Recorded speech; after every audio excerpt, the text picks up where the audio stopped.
Laporan khusus pelantikan kepala daerah seluruh Indonesia kami lanjutkan, saudara. Mas Adit, kita lanjutkan tadi kalau Mas Herman bilang ya ini adanya efisiensi jadi tantangan buat kepala daerah dan wakil kepala daerah tentunya untuk bisa kreatif. Ada plus minusnya tentu adanya efisiensi ini. Kalau Mas Adit melihatnya kalau itu tadi PR kepala daerah, tapi kalau misalnya PR pemerintah pusat apa yang bisa jadi catatan? Ya, tentu harapannya mencari uang sebanyak-banyaknya. Gitu ya. Dengan keterbatasan yang tadi sudah kita bicarakan gitu ya, karena artinya mendorong investasi yang bisa banyak gitu ya, dan juga untuk mendorong agar pertumbuhan ekonomi di atas 8% itu bisa terrealisasi gitu ya. Karena ketika misalkan di satu sisi ada efisiensi gitu, tapi pada sisi yang lain juga kita butuh ada dana yang cukup banyak masuk gitu ya. Apalagi beberapa kali juga sudah dinyatakan bahwa hutang kita juga cukup banyak gitu ya. Jadi dan itu yang juga harus dipertimbangkan. Jadi agak dilematis memang. Satu sisi memang ada isu efisiensi yang juga tentu pasti akan berdampak kepada pemerintah daerah seperti yang tadi disampaikan oleh Mas Herman. Tapi pada sisi yang lain juga uang itu terbatas gitu ya. Nah itu yang manajemen pemerintahan itu yang harus juga lihai gitu ya, nggak kemudian saya masih punya keyakinan bahwa dalam konteks hari ini semuanya masih bisa diperbaiki atau dirubah gitu ya, meskipun efisiensi itu adalah kekhawatiran gitu ya, tapi pada sisi yang lain itu ada juga yang bilang menimbulkan sebagai sesuatu yang positif. Tapi kalau nanti ternyata banyak pihak yang merasa punya banyak kesulitan dari situasi yang seperti itu, lalu bagaimana solusinya? Nah itu kan juga harus dicari titik temunya kan. Kalau di dalam pemerintahan nggak bisa untuk kemudian saling keras kepala gitu, tapi ada win-win solution gitu ya. Ya, selain kreatif juga adaptif nih artinya ya untuk pemerintah pusat maupun daerah. Ya, kita akan pantau terlebih dahulu, saudara, inilah situasi terkini di Istana Kepresidenan Jakarta. Dan untuk lebih lengkap kita akan sapa jurnalis Kompas TV Alfania Rizky di sana. Alfa, sudah beberapa menit lagi menuju ke jam 9, sudah terlihat ramai juga di Istana. Apa proses yang sedang dilanjutkan atau dilaksanakan di saat ini? Ya, Okta dan juga saudara, saat ini saya berada di kawasan tepatnya di belakang Istana Negara. Ini menjadi pintu masuk dari Arif Rahman. Ya, ini saat ini juru kamera saya akan coba mengambil beberapa kepala daerah yang akan memasuki kawasan Istana Kepresidenan Jakarta melalui pintu pilar. Tadi memang Okta dan juga saudara ada 6 kepala daerah perwakilan yang akan dilantik langsung oleh Presiden Prabowo Subianto, tepatnya 6 kepala daerah dari 6 agama yang berbeda. Nanti akan dilantik langsung oleh Presiden Prabowo Subianto dan memasuki pintu pilar ini. Dan di gambar atau di layar kaca Anda, saat ini beberapa kepala daerah juga sudah mulai memasuki kawasan Istana Kepresidenan Jakarta untuk mengikuti prosesi pelantikan atau persiapan prosesi pelantikan. Ini nampaknya menjadi skenario yang berbeda, Okta dan juga saudara, karena kalau kemarin rencananya kepala daerah ini akan melakukan kirap dari Monas menuju ke Istana Kepresidenan Jakarta, tapi nampaknya hari ini ada sedikit perubahan di mana sebagian kepala daerah atau tepatnya gubernur dan wakil gubernur melewati kawasan pilar sebelum akhirnya mengikuti prosesi pelantikan ini.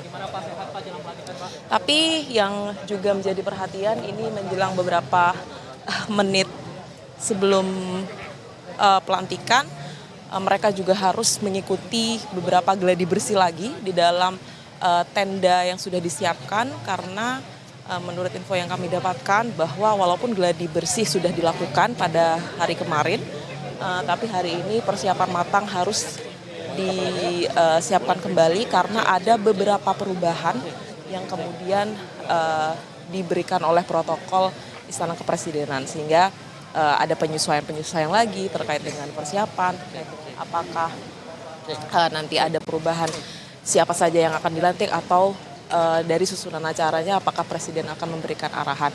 Kalau informasi terakhir dari Deputi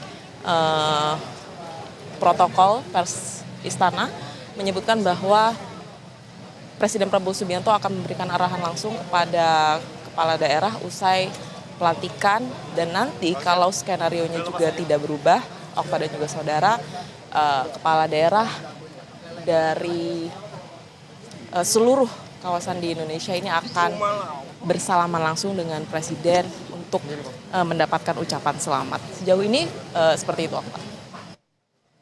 Untuk saat ini prosesi pelantikan ada perubahan, salah satunya adalah tidak adanya kirap. Lalu apakah tetap dimulai di pukul 10, Alfa?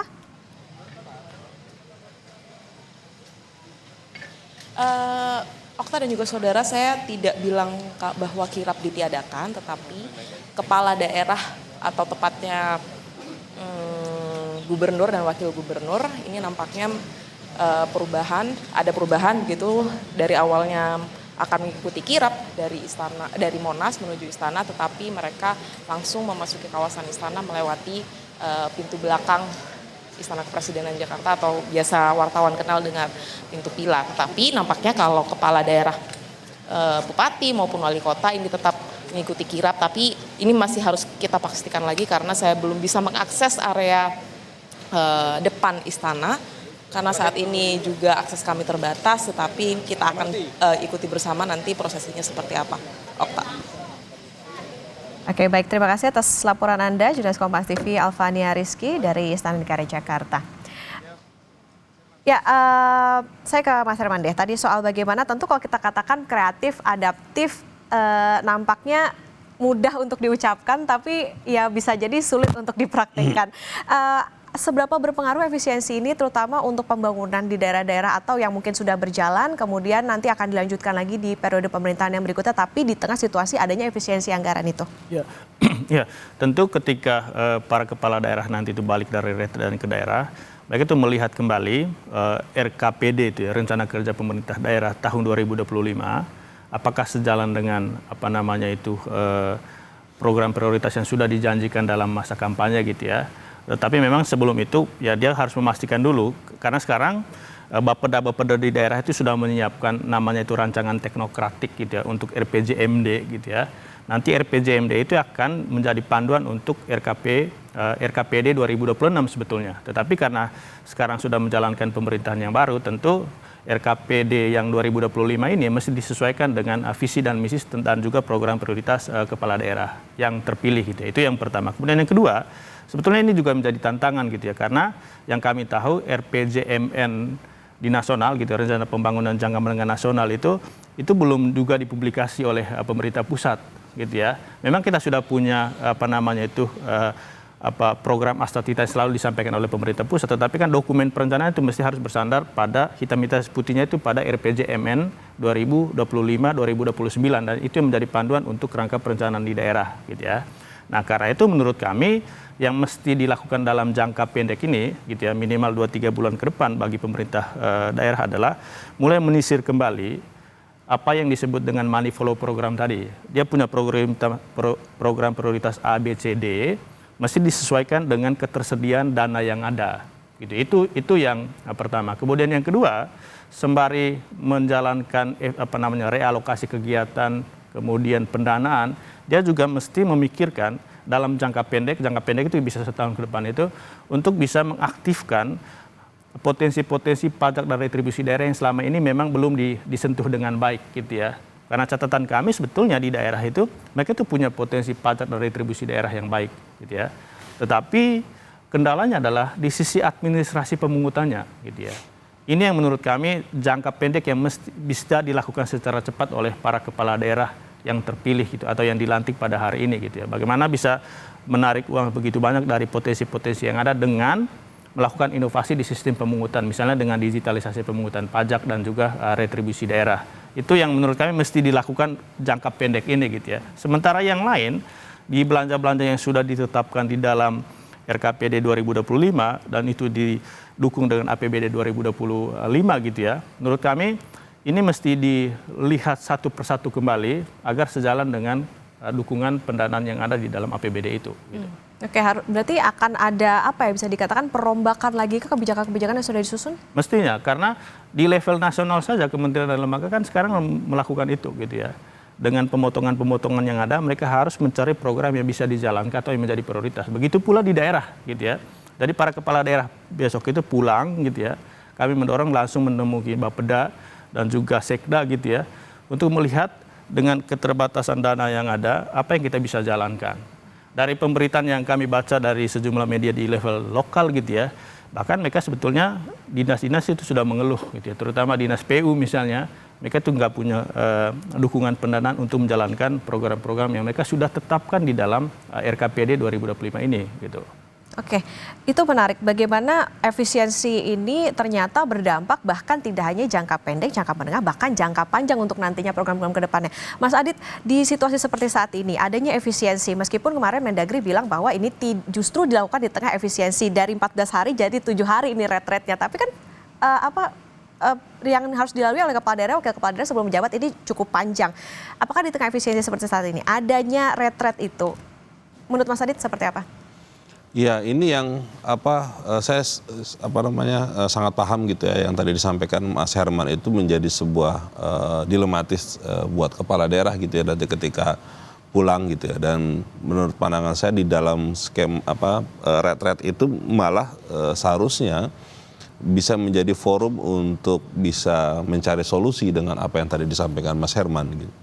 Jadi bukan kemudian semata-mata ini adalah forum silaturahmi gitu ya, tapi juga untuk mencari pandangan ataupun inovasi kira-kira proses belajarnya bagaimana gitu. Karena tentu nanti sepanjang beberapa bulan terakhir tentu para kepala daerah ini kan sudah berbincang dengan timnya gitu ya, tim di luar pemerintah ya, untuk bisa menyusun rencana-rencana apa yang mau dilakukan gitu ya. Nah, proses belajarnya itu yang menurut saya juga perlu untuk didiskusikan di retreat gitu. Jadi jangan kemudian retreat itu setelah pulang malah kemudian malah tambah mumet mereka gitu ya, nggak punya solusi. Padahal tadi yang sudah diingatkan oleh Mas Herman, sepanjang di dalam perjalanan ke depan itu mereka punya banyak tantangan yang tidak mudah. Para kepala daerah ini mungkin bulan madunya pendek gitu ya, karena ya mungkin bulan madunya di retreat aja gitu. Setelah itu mereka tidak punya kesempatan, karena yang jelas itu nanti setelah pulang mereka kan berhadapan situasi ada bulan puasa dan juga lebaran. Secara ekonomi itu akan menjadi sebuah tantangan yang tidak mudah gitu ya. Dan bagaimana mereka harus merespon itu ya.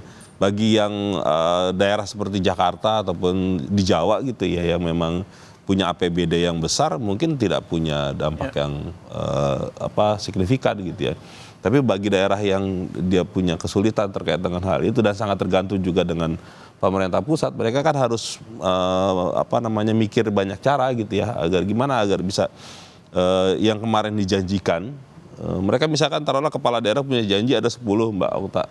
Tapi mungkin nanti pikir-pikir bisa jadi 10-10-nya nggak bisa dijalankan. Itu kan keterbatasannya juga harus dipikirkan gitu ya. Atau mungkin hanya yang visible mungkin 1 gitu ya, atau 2 gitu ya.